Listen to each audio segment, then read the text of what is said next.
episode 173. Mencoba menyalahkan Fei Hung.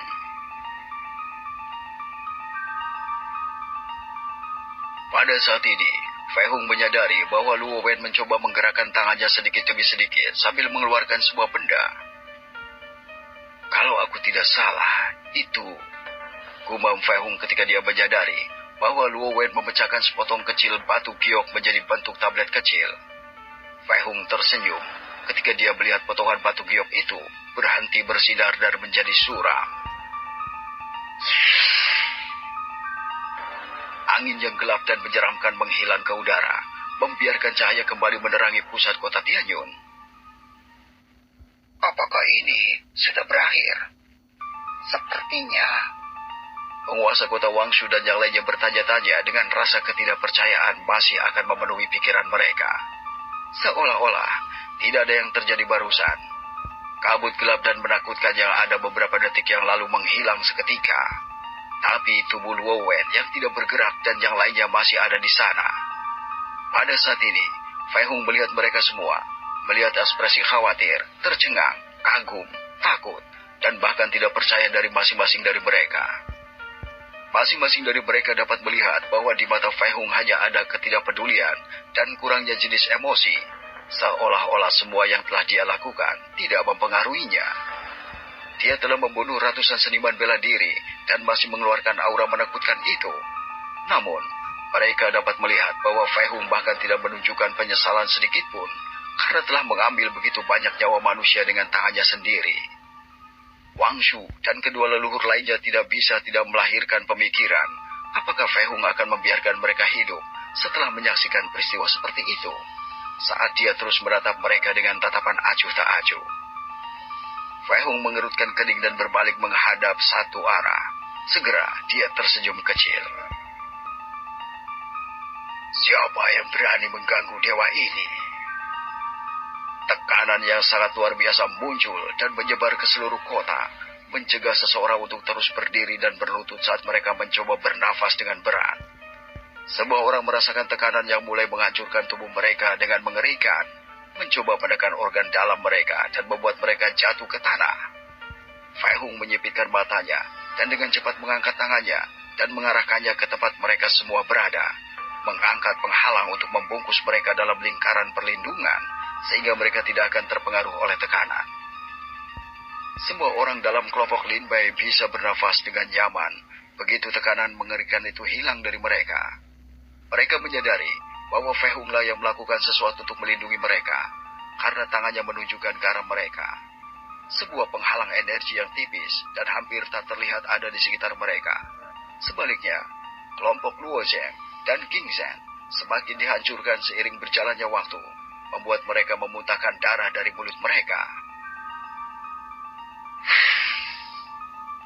Sesosok muncul di udara beberapa meter di atas tanah. Lihat! Seseorang berteriak dan semua orang dalam kelompok itu menyaksikan orang itu terbang di udara. Fei Hung sudah memperhatikan pria ini jauh sebelumnya, jadi sekarang dia juga melihatnya. Dia adalah seorang pria parubaya, memasuki usia tuanya. Kulit di tubuhnya tampak berwarna sangat pucat, bahkan pakaiannya tampak cocok dengan gaya yang dikenakan Fei Hung, jadi semua orang tidak bisa mengerti apa yang sedang terjadi.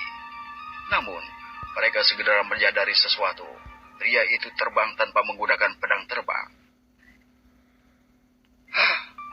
Pria parubaya itu mengerutkan kening ketika dia melihat kelompok yang aman ketika dia melepaskan auranya, dan dia segera bergumam. Mereka hampir tidak berada di panggung Ki Catherine, tetapi apakah mereka masih menahan tekanan auraku?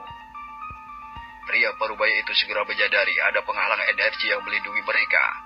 Jadi dia pikir mungkin itu adalah alat pertahanan. Benar-benar ada 5 wanita cantik yang ada di sana. Pria itu berbicara dengan terkejut ketika dia melihat kehadiran Lin Meng, Ling Xi, Xin Wanying, Zhang Yang, dan Wang Ying dalam kelompok itu. Namun, amarah pria itu segera kembali ke yang sebelumnya dengan sedikit kemarahan, dan dia berteriak pada mereka dengan nada yang menjengkelkan.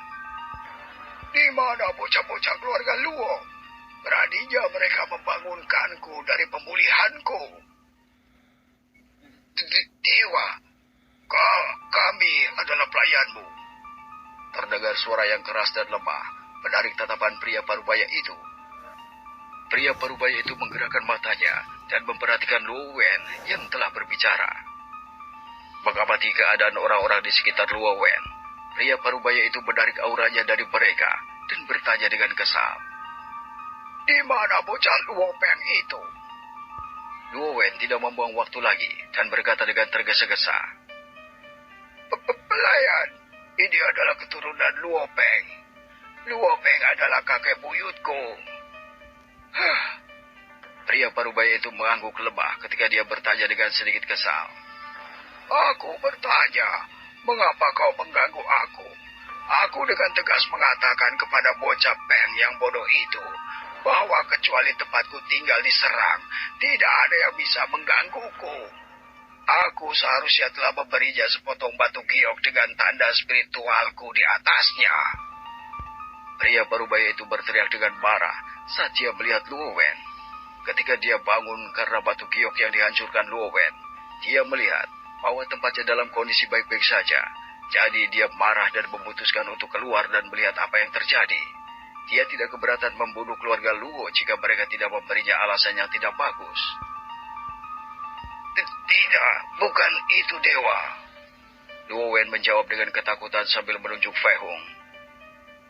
Itu adalah iblis yang telah mencapai tingkat dewa dan berencana untuk melenyapkan keluarga Luo dan semua tempat tinggal kami. Oleh karena itu, kami mencoba untuk melawan sehingga tidak ada yang akan mengganggumu. Dia bahkan mengatakan dia tidak takut padamu, Dewa. Luo Wen mencoba menjalahkan Fei Hung dengan mencoba mengubah hal-hal yang menguntungkannya. Ini membuat kelompok di mana Lin Meng dan yang lainnya marah. Segera, mereka tidak bisa tidak melihat Fei Hung dengan prihatin. Lin Meng lebih khawatir tentang Fei Hung. Dia tidak bisa melihat kedalaman pria itu dengan indera spiritualnya. Itu berarti bahwa pria parubaya itu berada di luar tingkat 9. Pria parubaya itu mengerutkan kening ketika dia berbalik untuk melihat Fei Hung. Anehnya, dia tidak akan menyadari jika dia tidak diberitahu. Jadi dia pikir dia kehilangan muka ketika dia berbalik untuk melihat Fei Hung. Bocah kecil di ranah pembentukan Ki. Tidak heran dia memberi masalah pada para idiot ini. Pria parubaya itu bergumam ketika dia menyadari tingkat kultivasi Fei Hung. Anak itu pasti telah menemukan beberapa harta alam yang dapat meningkatkan kekuatannya ke ranah pembentukan Ki. Pria parubaya itu sangat yakin bahwa tidak ada yang bisa memasuki tahap pembentukan Ki di dunia kecil ini. Jadi dia pasti telah menemukan harta atau sumber alam untuk meningkatkan kultivasinya.